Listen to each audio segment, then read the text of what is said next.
ನಿಲ್ಲಿಸ್ಕೋರ ಬಸಪ್ಪ ಬಸಪ್ಪ, ವರ್ಷಕ್ಕೊಮ್ಮ ಕರ್ಷೇನ ಹಸರು ಪಟ್ಲ ಉಡ್ಸೇನ ಅಂತ ಹಾಡ್ತಿದ್ರಲ್ಲ ಗೌರಿ ಹಾಡ.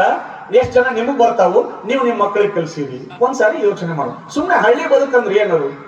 ಈ ದೇಶದ ಸಂಸ್ಕೃತಿ ಜೀವಂತವಾಗಿರುವುದೇ ಹಳ್ಳಿಗಳಲ್ಲಿ. ನೀವೇ ಅದನ್ನು ಮರೆತು ಬಿಟ್ರೆ ಈ ಸಂಸ್ಕೃತಿ ಉಳಿಸೋರು ಯಾರು?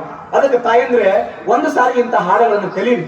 ಅದಕ್ಕ ಮತ್ತೆ ಬರ್ತಿದ್ರು, ಒಂದ ಸೇರನ್ನಿ ತಂದೆನ ಗೌರಿ, ಒಂದ ದೀವಿಗಿ ಹಚ್ಚೇನ ಗೌರಿ, ನಮ್ಮ ರಾಯರಾಡುದು ಹಾದಿ ಬೀದ್ಯಾಗ, ನಮ್ಮ ಶೆಟ್ಟರಾಡುದು ಪಟ್ಟಣ ಸಾಲ್ಯಾಗ, ಹಾರೂರ ಚೆನ್ನಮ್ಮಗ ಹವಳದ ಕೈಕಟ್ಟ, ಭಾರತ ಬೆಳದಿಂಗಳ ಅಂತ ಹಾಡ್ತಿದ್ರು. ಎಲ್ಲಿ ಹೋದ್ರಿ ಎಲ್ಲ ಹಾಡುಗಳು? ಬಸವಕ ಬಸವನಿರೆ, ಬಸವನ ಪಾದಕ ಶರಣನಿರೆ, ಒಂದ ಪೌಂಟಿಂಗ್ ಏರಿದ್ದ, ಒಂದ ಬುತ್ತ ಊರಿದ್ದ, ಏಕಲಾರುತ್ತೆ ಗೌರಿ ಬೆಳಗಲಾರುತ್ತೆ, ಒಂದ ಸುತ್ತಿನ ಪಾಟಿ ಅದರೊಳು ಬಸವ, ಬಸವಕ ಬಸವನಿರೆ, ಬಸವನ ಪಾದಕ ಶರಣನಿರೆ ಅಂತ ಹೆಣ್ಮಕ್ಳೆಲ್ಲ ಎಂತ ಚಂದ ಹಾಡ್ತಿದ್ರಿ. ಇದು ಹೋಯ್ತು, ಆಯ್ತು ಹೋಯ್ತು, ಮುಗಿಲಿ.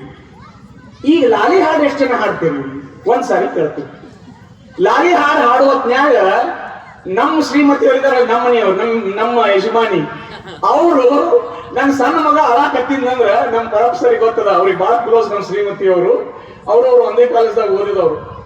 ಅವರು ಸಣ್ಣ ಮಗ ಅಳಾಕತ್ತಿದ್ನಂದ್ರ ಹಾಡಿ ಅವ್ನ ಲಾಲಿ ಹಾಡಿ ಅವನ್ನ ಅಳುದ್ ಬಂದ್ ಮಾಡ್ಬೇಕಿಲ್ರಿ, ಅವ್ರಿಗೆ ನೀಗ್ತಿದ್ದಿಲ್ಲ. ಅವ್ರು ತಂದು ನನ್ ಕೈ ಹಾಕೊಡ್ತಿದ್ರು. ಅವ್ರು ಏನ್ ಚಂದ. ನಮ್ ತಾಯಂದ್ರಿಗೆ ಮಕ್ಕಳನ್ನ ರಮಿಸೋದು ಎಷ್ಟು ಚಂದ ಇತ್ತು ಅಂದ್ರ ಅಕ್ಕಿ ಹಾಡ್ತಿದ್ರು. ಎಂತ ಚಂದ ಹಾಡ್ತಿದ್ರು ಅಂದ್ರ